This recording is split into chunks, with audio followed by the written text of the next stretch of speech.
नमस्कार दर्शकबिन समय चक्रको नयाँ श्रृङ्खलामा यहाँलाई हार्दिक स्वागत गर्दछु। म विक्रम श्रेष्ठ। पुराना दलका अधिकांश नेताहरू ढोंगी भएकै कारण जनता वाक्क दिक्क भएर नयाँ व्यक्तिहरू सत्ताको नेतृत्व गर्न पुगुन् भनेर यसपटक निर्णायक मत दिए। ठुला नेताहरूको मुटुमा ढ्याङ्ग्रो बज्यो। यसरी चित खाए कि अब भोलि राजनीति सुरक्षित गर्नका लागि इमानदार बन्ने कोसिस गरिरहेका छन्। यही बेलामा नयाँ आशाको किरण देखेका रवि लामिछानेमाथिको मुद्दाले सुशासन र परिवर्तनकामी नेपाली जनको मनमा चिसो पसेको छ। रवि अहिले दोहोरो नागरिकताको फन्दामा परेका छन्। भलै उनले अमेरिकन नागरिकता त्यागेर नेपालको नागरिकता लिइसकेका छन्, तर उम्मेदवारी दर्ता गर्दाका ताका पुरानै नागरिकताका आधारमा अघि बढेको भनेर अधिवक्ताहरू सर्वोच्चसम्म पुगे। मुद्दा विचाराधीन नै रह्यो आजको बहसले पनि, तर अन्तरिम आदेश चाहिँ जारी नभएको कारणले रविको पद नै चाहिँ गएको छैन अथवा गएन। रविले त कम्तीमा अलि छिट्टै अमेरिकन नागरिकता त्यागेर नेपाललाई घर माने अथवा यहीलाई घर ठाने र आफू दत्तचित्त भएर कर्तव्य बोध गरे। तर अहिले पनि सयौं नेपालीहरू छन् जसले विश्वका विभिन्न मुलुकमा बसेर त्यहाँको नागरिकता प्राप्त गरी नेपालको नागरिकता पनि खल्तीमै राखेर बसेका छन्। दोहोरो नागरिकता बोकेर दोहोरो सुविधा लिएर बसेका छन्, जुन अवैध हो। यसबारे हरेक विदेशी पिआर वाला नेपालीको खोजी गर्ने हो भने धेरैको घरमा नेपाली नागरिकता भेटिन्छ। रविमाथि कारबाहीको डन्डा चलायो भने थुप्रै परदेशी नागरिक भइसकेका नेपाली नागरिकता बुझाउनका लागि लाइन लाग्न आइपुग्नेछन्। तर आशाको किरण भर्खरै बल्दै गरेको रवि लामिछानेप्रति आम जनताको चाहिँ अलिकति आँट र भरोसा रहिरहेको छ कि यही कसुरलाई मानेर उनीमाथि कानुनले नजर नलगाओस्। अमेरिकाबाट शङ्कास्पद विदेशी मुद्रा भित्र्याउने अछामका पृथ्वी शाहसहित 6 जनालाई प्रहरीले पक्राउ गरेको छ। केन्द्रीय अनुसन्धान ब्युरो CIB ले शाहसहित 6 जनालाई पक्राउ गरी अनुसन्धानका लागि अदालतबाट 6 दिनको म्याद लिएको छ। 50औं करोड रुपैयाँ अवैध कारोबारमा मुछिएका पृथ्वी सहितको समूहलाई प्रहरीले नियन्त्रणमा लिएर अनुसन्धान अघि बढाएको छ। सुरुमा हेरौँ यो रिपोर्ट, त्यसपछि स्नेहा थारू विद्युत सर्ट भएर आगलागीमा परि गम्भीर घाइते भएको र उपचार खर्च नभएपछि छटपटीमा परेको अस्पतालमै बन्धक भएको विषय जोड्नेछौँ। सुरुमा हेर्नुहोस् यो रिपोर्ट। व्यावसायिक क्षेत्रमा खासै नाम नसुनिएको तर मोटो विदेशी रकमको चलखेल गर्ने नामुद खेलाडी पृथ्वी बहादुर शाह पक्राउ परेका छन्। अमेरिकाबाट शङ्कास्पद विदेशी मुद्रा नेपाल भित्राएको विषयमा विवादमा लपेटेका शाहसहित 6 जनालाई प्रहरीले पक्राउ गरेको छ। केन्द्रीय अनुसन्धान ब्युरोले पक्राउ परेका 6 जना विरुद्ध अनुसन्धानका लागि अदालतबाट 6 दिनको म्याद लिएको छ। नेपालमा आधा दर्जन बढी कम्पनी खडा गरी गैर कानुनी रूपमा करोडौं रकम शङ्कास्पद रूपमा भित्राएको आरोपमा प्रहरीले 6 जनालाई पक्राउ गरेको हो। पृथ्वी शाहको गैर कानुनी धन्दामा साथ दिने अछाम बनीगढी गाउँपालिका 6 घर भई हाल काठमाडौँको चाबेल बस्ने विजय विक्रम शाह, जाजरकोटका चक्रबहादुर खत्री, दोलखाका अनुप खड्का, पश्चिम नवलपरासीका रुकमाङ्गत काफ्ले र अछामका रङ्गबहादुर साउद पक्राउ परेका छन्। पृथ्वी शाहका भाइ हुन्। पृथ्वीले आफ्नो शङ्कास्पद धन्दामा भाइलाई पनि मिसाएर सँगै हिरासत पुर्याएका छन्।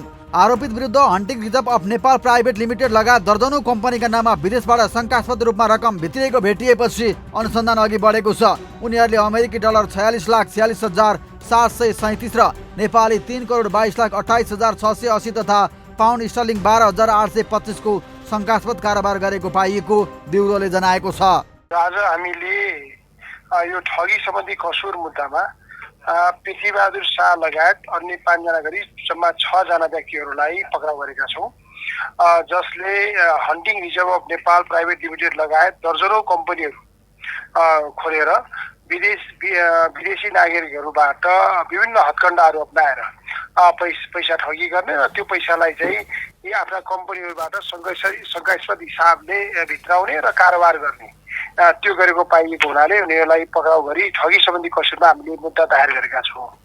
राजनीतिक प्रभाव र पहुँचको भरमा आफ्नो गैर कानुनी धन्दाको ढाकछोप गर्दै आएका शाह अन्ततः पक्राउ परेका छन्। पुर्ख्यौली घर अछाम भएका पृथ्वी बहादुर हाल बुढा नीलकण्ठ नगरपालिका 12 मा बस्छन्। उनको व्यवसायको ठेगाना पनि बुढा नीलकण्ठ 12 नै छ। फर्मको उद्देश्यमा स्थानीय व्यापार लेखिएको छ। पृथ्वी बहादुरको यो देखाउने दाँत मात्रै हो। उनी यही आडमा वर्षौंदेखि विदेशी रुपियाँको शङ्कास्पद कारोबार गरिरहेका छन्। यसअघि अमेरिकाबाट आएको 40 करोड प्रकरणमा पनि शाह विवादमा तानिएका थिए। त्यति बेला तत्कालीन अर्थमन्त्री जनार्दन शर्माले शङ्कास्पद रकम छुटाउन दबाब दिएको भन्दै खैला बैला नै मचियो। शर्माको नाम जोडिएपछि अर्थमन्त्रीको सचिवालयले यसमा पछि स्पष्टीकरण दियो। यो मुद्दा चाहिँ जति बेलादेखि उठान भएको थियो त्यो बेलादेखि CIB ले गहन रूपमा अनुसन्धान गर्दै थियो। र अनुसन्धान गर्ने क्रममा विभिन्न कोणबाट अनुसन्धान गर्दै विभिन्न आयामहरू पार गर्दै चरणहरू पार गर्दै विभिन्न प्रमाणहरू सङ्कलन नगरिकन हामीले अगाडि बढ्न मिल्दैन। तसर्थ प्रमाण सङ्कलन गर्ने, त्यसको परीक्षण गर्ने लगायतका कामहरू हुँदै थिए र अनुसन्धान प्रक्रिया पुरा भएपछि आज हामीले निजहरूलाई पक्राउ गरी नियन्त्रणमा लिई चाहिँ हामीले मुद्दा प्रक्रिया अगाडि बढाएका हौँ। अछामको दर्ना आठ घर भएका पृथ्वीबहादुर शाह यस्तै 2 नम्बरी धन्दाबाटै रातारात करोडपति भएको नजिकबाट जान्नेहरू बताउँछन्। त्रिभुवन विश्वविद्यालयबाट अर्थशास्त्र र सामाजिक शास्त्रमा स्नातकोत्तर गरेका शाहले वेस्टर्न युनियन रेमिटेन्समा प्रशासनिक प्रबन्धकको रूपमा 3 वर्ष काम गरेका थिए। 2065 पुसमा उनी उक्त कम्पनीबाट बाहिरिएका थिए। यसअघि 2064 सालमा इन्भेस्टमेन्ट कम्पनी दर्ता गरी उनले व्यावसायिक जीवन सुरु गरेका थिए। शाहले पछिल्लो समय 7वटा कम्पनी सञ्चालन गर्दै आएका थिए, तर यी सबै कम्पनी यति बेला उनको धन्दामा जोडिएका छन्। उनले विदेशबाट नेपाल पैसा भित्राउँदा यही कम्पनीहरूलाई हतियार बनाउने गरेका छन्। हार्डवेयर एक्सपोर्ट इम्पोर्ट र रियल इस्टेट तथा सहकारीमा शाहको लगानी छ। सबै कम्पनी बाह्य मुलुकसँग सम्बन्धित छन्। उनले सबै आफ्नो व्यवसायलाई विदेशी रकम नेपाल पठाउने अखडाको रूपमा प्रयोग गरिरहेका छन्। कोभिडको महामारीका कारण नेपाल लगायत अन्य मुलुकमा बन्दाबन्दी हुनु पूर्व विभिन्न बैंकहरूमा ट्राभल्स र रेमिट्यान्सको प्रयोजनका लागि नेपाल घुम्न र लगानी गर्न आउने उद्देश्यले विदेशी कम्पनी मार्फत पृथ्वी शाहको कम्पनीमा रकम पठाइएको थियो। भिजिट नेपाल 2020 प्रचार सुरु भइसकेको थियो। त्यसताका ती रकम बढी जसो पर्यटन वर्षका लागि गरिएको अग्रिम बुकिङका लागि आएको पृथ्वीले दाबी गर्दै आएका छन्। प्रहरीलाई पनि यस्तै बयान दिएका थिए अलि पहिले। यही रकमलाई लिएर राष्ट्र बैंकले आफूलाई नै थाहा नदिई सिआइबीमा पठाएको पृथ्वीको दाबी रहँदै आएको छ। त्यसपछि सिआइबीको अनुसन्धानमा आफू स्वयं उपस्थित भएर सहजीकरण गरेको, तर आफूलाई अझैसम्म पनि दुःख दिन नछाडेको पृथ्वी शाहले गुनासो गरिरहेका छन्। तत्कालीन अर्थमन्त्री जनार्दन शर्माले ढाकछोप गरी विदेशी लगानी भित्राउनु पर्छ भन्दै राष्ट्र बैंकलाई रोक्का भएको रकम रिलिज गर्न निर्देशन दिएको विषयले पनि माहौल झनै तातिएको थियो। पृथ्वीसहित अरू 5 जना पुनः पक्राउ परेपछि यो विषय फेरि एकपटक सतहमा आएको छ। हामी बाँकी प्रसङ्ग जोड्नेछौँ ब्रेकपछि।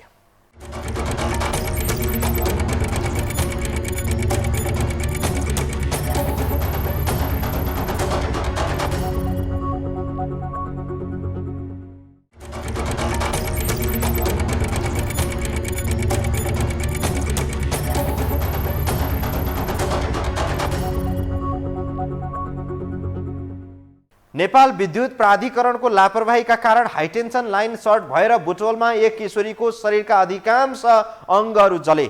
मृत्युको मुखमा पुगेर पनि बाँचेकी स्नेहा थारू अहिले पनि अस्पतालमै छिन्। काठमाडौँको साँखु स्थित सुषमा मेमोरियल अस्पतालमा उपचार गरिरहेकी स्नेहा एक प्रकारले बन्धक बनेकी छिन्। स्नेहा थारूको उपचारको लागि झन्डै 5 लाख रुपियाँ खर्च भएको छ अस्पतालले जनाएअनुसार।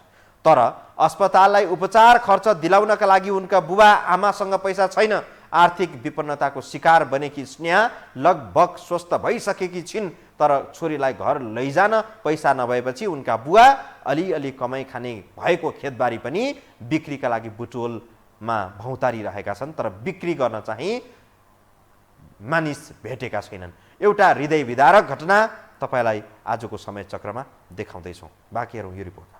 विद्युत प्राधिकरणको विद्युत लाइन सम्बन्धी लापरवाहीले आधा शरीर जलेकी बुटवलकी 16 वर्षीय स्नेहा थारू अहिले खर्च अभावमा सुषमा कोइराला मेमोरियल अस्पताल साखुमा बन्धक छिन्।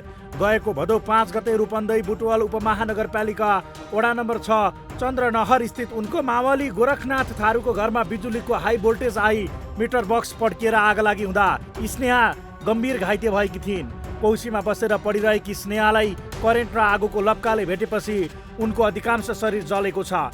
घटनापछि बेहोस अवस्थामा रहेकी स्नेहालाई उपचारका लागि लुम्बिनी प्रादेशिक अस्पताल बुटवल लगियो। बुटवलमा प्राथमिक उपचारपछि चिन्ताजनक अवस्थामा रहेकी स्नेहालाई घटनाको भोलिपल्ट थप उपचारका लागि काठमाडौँ स्थित सुषमा कोइराला मेमोरियल अस्पताल ल्याइएको छ। 16 वर्षको उमेरमा करेन्ट र आगोको लप्का खेपेकी स्नेहा अहिले सामान्य हिँडडुल गर्न सक्ने भएकी छिन्, तर अस्पतालमा उपचार खर्च बापत तिर्नुपर्ने झन्डै 5 लाख रकम तिर्न नसकेर उनी यति बेला घर जान पाएकी छैनन्। मेरो श्रीमानले यहाँबाट रात दिन एउटा कुरा म तपाईँलाई के भन्न चाहन्छु भने रात दिन पैसा चाहियो भनेपछि हामी नहुने जस्तो गरिब कि सुसाइड गर्न पर्ने स्थितिमा पुगिन्छ कि त मर्ने। अब छैन त पैसा के मारेर मर्ने। कागज गर्छु अनि हामीसँग भएको लाल पूर्जा राखेर धरौटी राखेर ब्याङ्कबाट झिकौँ भने अहिले त्यो रोक्का छ, त्यो सम्भवै छैन। जग्गा बेचौँ त्यो पनि ऊ छैन। अब के गर्ने त? उसले यहाँ दिमागमा सोच्न सकेन, ऊ उठेर हिँड्यो। उनको परिवारको आर्थिक अवस्था नाजुक छ। झन्डै 5 महिनादेखि अस्पतालमै रहेकी स्नेहलाई बुबा आमाले पालो गरेर कुरिरहेका छन्। छोरीको उपचार खर्च जुटाउन नसकेर आर्थिक सङ्कटमा परेका उनका बुबा चुन्चे थारू छोरीको हातमा 2000 थमाइदिएर केही दिन सम्पर्कविहीन भएका थिए, तर पछि सम्पर्कमा आएका छन्। कलकलाउँदी छोरीको जलेको शरीर देखेर बेला बेलामा आमा मूर्छित हुन्छन्। होइन, यस्तो लाचारपन जिन्दगीमा कहिल्यै भएको थिएन। यो जिन्दगीले कहाँबाट ल्याएर ठक्कर खायो। उनीहरूले अहिलेसम्म अस्पताललाई 1 रुपियाँ पनि खर्च बुझाएका छैनन्। आर्थिक अवस्था दयनीय रहेको चुन्चे थारूको परिवारमा विद्युत प्राधिकरणको वज्र पर्दा थारू परिवार विलख बन्धनमा छ। अस्पतालमा तिर्नुपर्ने रकम बाँकी राखेरै भए पनि छोरी बचाउन सकेकोमा थारू दम्पति केही खुसी देखिए पनि रकम अभावले डिस्चार्ज भएर घर जान नपाएको कुराले उनीहरूलाई थप पोलिरहेको छ। खर्च अभावमा अस्पतालमै रहेकी स्नेहाको उपचार खर्च बुझाए तत्काल डिस्चार्ज गर्ने अस्पतालको भनाइ छ। अनि सबै अहिले गरिसक्यो र अब अहिले चाहिँ घाउ चाहिँ पूर्ण रूपले निको भइसकेको अवस्था छ। तर उहाँलाई अझ पनि अब त्यो आगोले पोलिसकेपछि चाहिँ पछि चाहिँ त्यो खुम्चिँदै जाने र एउटा चाहिँ अपाङ्गता जस्तो चाहिँ विकास हुने हुन्छ।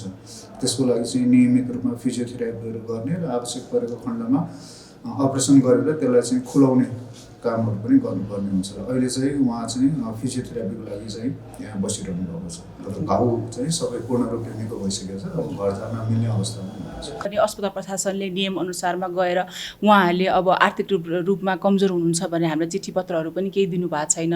अब अहिले यति वर्षमा त हामीले चिन्या पनि छौँ, यति महिनामा हामीले चिन्या पनि बुझ्या पनि छौँ। त्यसपछि हामी एकताल बसेर पहल गरेर नै कहीँ पहल गर्न मिल्छ कि अस्पताल प्रशासनले कुन तरिकाबाट डिस्काउन्ट दिन मिल्छ त्यो कुराकानी गर्न त बाँकी नै छ। यति महिनासम्म उहाँहरूले चाहिँ विद्युत प्राधिकरणसँग कुरा गरेर उहाँको आमाले शुद्ध पनि अब उताको सबै के भन्छ तपाईँको स्थानीय सरकारहरू चेन्ज भएको अवस्थामा हामीलाई मद्दत गर्न आउँछन् भनेर भन्नु पनि भएको थियो। त्यो स्थितिमा उहाँहरूले सहयोग जुटाउँछु जस्तो नै कुरा गर्नुभएको थियो हामीलाई चाहिँ। स्नेहाको झन्डै 75% शरीर जलेको छ। अस्पतालले उनको शरीरको जलेको छाला सर्जरी गरी उपचार गरेको छ। ज्यानै जानेसम्मको घटना हुँदा पनि विद्युत प्राधिकरण चुइक्क बोलेको छैन।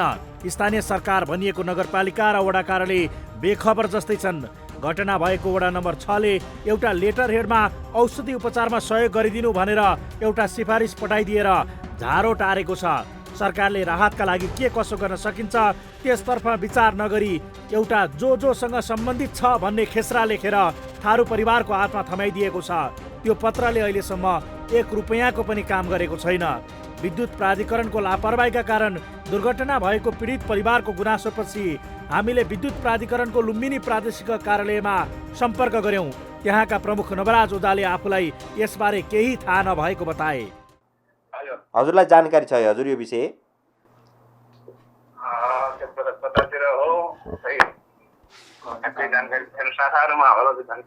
हजुर बुटोल शाखामा होला त्यो जानकारी के थाहा हुन्छ टेक्निकल कुरा उसले त जे भयो देखेको हो त्यस्तो हो भने त हामीले चाहिँ गठन गर्छौँ कमिटी गठन गर्छौँ अहिले। हजुर अब जानकारी नै सर जस्तो नि अब यत्रो दुर्घटना हुँदाखेरि सरहरूलाई जानकारी नहुने भन्ने मतलब तलबाट जानकारी नआउने पनि हुन्छ सर? भनाइ फरक पर्छ। तपाईँहरूलाई चाहिँ जसले चाहिँ जानकारी दियो उसले चाहिँ अब आफ्नो हिसाबले चाहिँ पर्सेप्सनले आफ्नो हृदय विधायक बनाउनलाई चाहिँ भनेको हुनसक्छ, आफ्नो गल्ती पनि साकछोप गर्छ। विद्युत कार्यालय बुटवलले चाहिँ दुर्घटनाबारे छानबिन समिति गठन गरेको भन्दै त्यो बेला त्यसै फास्लाङ फुस्लुङ पारेको स्नेहाको परिवारको दाबी छ। प्रदेश कार्यालय प्रमुख ओझाले त्यसबारे थप अध्ययन गरेर आर्थिक सहयोग गर्न सकिने भए त्यसका लागि पहल गर्ने हामीसँग बताएका छन्। विद्युत सर्ट भएर दुर्घटना हुँदा घरमा पडिरहेकी किशोरीको यो हालत भयो। हामी अनुरोध गर्दछौँ उनको जीवन रक्षाका लागि तपाईँको सहयोग अमूल्य बन्न सक्छ। 5 महिनादेखि स्नेहा अस्पतालको बेडमै छिन्। बल्ल बल्ल तङ्ग्रिएकी छिन् र घर जान सक्ने हिम्मत पलाएको छ। तर अस्पताललाई बुझाउन पैसा नभएकाले अस्पतालमा एक प्रकारको बन्धक बनेर बस्नु परेकी छिन् यिनी। विद्युत प्राधिकरणले आफ्नो कारणले दुर्घटना भएको थाहा पाएपछि यसको अध्ययन क्षतिपूर्तिका लागि पहल कदमी लिनुपर्ने थियो। तर घटना थाहा पाउने बित्तिकै औषध उपचार र व्यवस्थापनका लागि चासो गर्नुपर्ने ठाउँमा विद्युत कार्यालय बुटवल र प्रादेशिक विद्युत प्राधिकरण कानमा तेल हालेर बसे जस्तो देखिन्छ। अझ प्रादेशिक विद्युत प्राधिकरणलाई त यो विषय नै जानकारीमा छैन भन्ने सुनियो।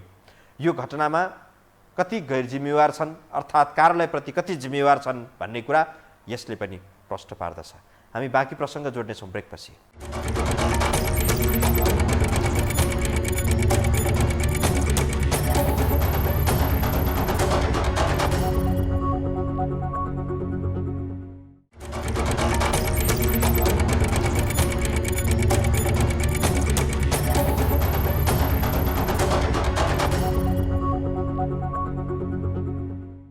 स्नेहा थारू मात्रै होइन, देशैभरि विद्युत प्राधिकरणको लापरवाहीका कारण अनागमा दर्जनौं मानिसले ज्यान गुमाइसकेका छन्। अङ्गभङ्ग हुनेहरू अहिले पनि आधा जीवन बाँचिरहेका छन्। तर विद्युत व्यवस्थापनमा सरकारले गम्भीर भएर कहिल्यै पनि सोचेन। हाई टेन्सन लाइन भनिएको छ, 1100 केभी 3200 केभीका लाइनहरू टाङ्गिएका छन्। तर यति शक्तिशाली करेन्ट कुद्ने लाइनहरू बेमतलब लुगा सुकाउने तार झैँ टाङ्गिएका छन्, जसका कारण स्नेहाहरूले ज्यान जोखिममा पार्नु परेको छ। बाँकी हेरौँ यो रिपोर्टमा। स्नेहा थारू आफ्नो जिन्दगीमा आएको त्यो कालो दिन सम्झेर अहिले पनि बेला बेला कहालिन्छन्। आफ्नो शरीर जलेको मामा घरको त्यो कौशी सम्झिनु नपरोस् भन्ने उनको चाहना छ। गरिबीको चपेटामा रहेको परिवारलाई स्टाफ नर्स बनाएर सुखको बाटोमा डोर्याउने उनको सपना अधुरै रह्यो। त्यही उद्देश्यको खातिर मामा घर बसेर पढ्दै गरेकी स्नेहाको जिन्दगीमा गएको भदौ 5 गते कालो बादल मडारियो। उनको आधा शरीर जलेको छ। मृत्युको मुखबाट फर्केकी उनी अहिले सामान्य हिँडडुल गर्न सक्ने भएकी छन्। तर 16 वर्षकी स्नेहा आगोको लपका र करेन्टले यति गलेकी छिन् कि शारीरिकसँगै मानसिक रूपमा पनि उत्तिकै विक्षिप्त छिन्। स्नेहा 5 महिनादेखि सुषमा कोइराला मेमोरियल अस्पताल परिसरमा छिन्। उपचारपछि उनको दैनिकी अहिले सामान्यतया ग्राउन्डमा फुटबल खेलेको हेरेर बित्ने गरेको छ। त्यसको अलावा उनी मोबाइल चलाउनेदेखि बुक पढेर समय बिताइरहेकी छन्। म उठ्दाखेरि त्यही 3-4 बजी थियो। अनि 3-4 बजेर कौशीमा हावा खान गएको थिएँ कि म। अनि अब कौशीको डिफ्रेन्समा छ नि त हाई टेन्सन लाइन त। अनि दुईवटा भाइहरू तल गए चल्दै आफ्नै उसमा। अनि बहिनीलाई मोबाइल चार्ज गर्न पठाएको थिएँ मेरो। अनि म त्यही बेलामा अब फुटबल खेलिरहनु भएको दादाहरू हुनुभएको रहेछ। लास्ट के आफै पड्केर ज्वाला भरेर माथि आएर एक तला मुनि फालिदिएछ होइन। अब मेरो त होस् त केही हुन नि त त्यति बेला त। अनि राम्रो अङ्क ल्याएर एसई उत्तीर्ण गरेकी स्नेहालाई स्टाफ नर्स बनाउने परिवारको ठुलो धोको थियो। तर विद्युतको एक त्यान्द्रो तारले उनको जिन्दगीका सबै सपना जलाइदिएको छ। उनको सपना मात्रै जलेको छैन, शरीर पनि जलेर छिया छिया भएको छ। अस्पताल परिसरमा उनी हामीलाई सुनाउँदै थिइन्, सुरुवाती अवस्थामा मेरो शरीर र स्वास्थ्य देखेर कमैले बाँच्ने आशा गरेका थिए। तर भगवान भरोसा खुट्टा टेक्न सक्ने भएको छु। स्नेहाले 5 महिनादेखि अस्पताल बाहिरको संसार देख्न पाएकी छैनन्। बेचारी 16 वर्षकी नाबालिगलाई बाहिर खुल्ला संसारमा रमाउने मन किन हुँदैन थियो होला र। तर अस्पतालमा आफ्नो उपचार खर्च लागेको रकम जुटाउन नसक्दा उनी बेला बेलामा गेटसम्म पुगेर फर्कने गरेकी छन्। उपचार खर्चको रकम नबुझाएसम्म उनलाई गेट बाहिर जाने छुट छैन। फर्निचर थियो, अब 5-5 महिनासम्म हस्पिटल बस्दाखेरि फर्निचर डफा छ, खानालाई धौधौ छ। त्यो कोठाबाट तिरेको छैन। एक त कोठाबाटबाट किचिज गरिरहेको छ, एक त फर्निचरको बिजुली पैसा तिरेको छैन, त्यहाँबाट नि उ गरिरहेको छ। मैले अब ऋण खोजेर मसँग पैसा हुन्जेल मैले गरिरहेको थिएँ, उपचार गरिरहेको थिएँ। अब पैसा मसँग सकियो, त्यही हो। अब न्याय कहाँबाट पाउने हो? न्याय पाउनु पर्यो हामीले, त्यही हो। अब यहाँबाट निस्किन पाएको छैन। एक त नजरबन्दीमै बसे जस्तो यहाँ बस्नु परेको छ। हस्पिटलमा राति उठेर मेरो अब त्यही त हो, पैसा नभइसकेपछि अब रात दिने पैसा चाहियो भनेर अब श्रीमानले यस्तो पैसा चाहियो भने के गर्ने हो? जग्गा पनि अब ब्याङ्कले एक त लोन राखेको छैन, एक जग्गा बिक्री भएको छैन। तर यति लामो समय भइसक्दा पनि उनले हार खाएकी छैनन्। उनलाई भेट्न बेला बेलामा आफन्त र साथीभाइ पनि आउँदा रहेछन्। अझ साथी र आफन्त भन्दा पनि उनको भाइले दिएको सान्त्वनाले ऊर्जा मिल्ने गरेको उनले हामीलाई सुनाइन्। उनीहरूले गर्नु त धेरै गरेछ, सम्झछ। उनीहरू भेट्न नि आयो, साथीको कर्तव्य नि निभायो। साथीहरूलाई चाहिँ साथी भयो भन्दिनँ होला नै। अनि मेरो दिदी जे भयो नि म गर्छु, म ठुलो भएर नि गर्छु भन्छ। जे भयो सानै छ नि त, त्यतिको भन्नु नै ठुलो हो, त्यही भन्छ भाइले। परिवारको सपना र आफ्नो चाहना पूरा गर्न 11 कक्षाको पढाइ सुरु गरेको 7 दिनमै उनी दुर्घटनामा परिन्। विद्युत प्राधिकरणको लापरवाहीले उनको जिन्दगीमा कहिले बिर्सन नसक्ने वज्रपात परेको छ। त्यही प्राधिकरणको कारण लाउँ लाउँ खाउँ खाउँ भन्ने बेलाको शरीर जलेर उनी अहिले सर्जरीको माध्यमबाट उभिन सक्ने भएकी छिन्। तर झन्डै ज्यानै जाने गरी भएको घटनाको विषयमा प्राधिकरण भने आरोप लगाएर पन्छिरहेको छ। कारबाही नै हो। अब जान त आफ्नै ज्यान फाल्न त कोही जान्दैन, त्यही पनि त्यो टच गर्ने उस पनि छैन नि त, सम्भव नै छैन। त्यत्रो 11,000 भोल्टको उसले करेन्ट लाग्छ, विद्युतले हेर्दै छैन, त्यही हो। नेपाल विद्युत प्राधिकरण यो विषयमा संवेदनशील हुनुपर्छ। 16 वर्षीय बालिकामाथि दोष थुपारेर यसै चुप बस्ने छुट प्राधिकरणलाई छैन। गरिबीले थिचिएर निसासिएको थारू परिवारमा आइलागेको यो सङ्कटमा यति बेला तपाईँ हामी सारथी भन्ने बेला आएको छ। स्नेहालाई अस्पतालबाट डिस्चार्ज गरेर घर पठाउनका लागि सबैले सहयोग गरौँ। यो सूचना कुलमान घिसिङसम्म पुगोस्। विद्युत प्राधिकरणका प्रमुख कार्यकारी निर्देशक घिसिङलाई यो विषय हामीले सिधै फोन गरेर अथवा भेटेर पनि जानकारी गराउन सक्थ्यौँ र केही प्रश्नहरू पनि गर्न सक्थ्यौँ। सबै विषय प्रमुखकै मुख ताक्नु त्यति सान्दर्भिक पनि होइन र क्षेत्रगत कार्यालयमा नै प्रश्न राखेका छौँ। आशा छ स्नेहाले न्याय पाउनेछिन्। उपचार बापतको रकम विद्युत प्राधिकरणले क्षतिपूर्ति वा उपचार खर्चको रूपमा दिलाइदिनेछ। अवस्था दर्शकवृन्द, आजलाई समय चक्र यति नै। बिदा दिनुहोस्। नमस्कार।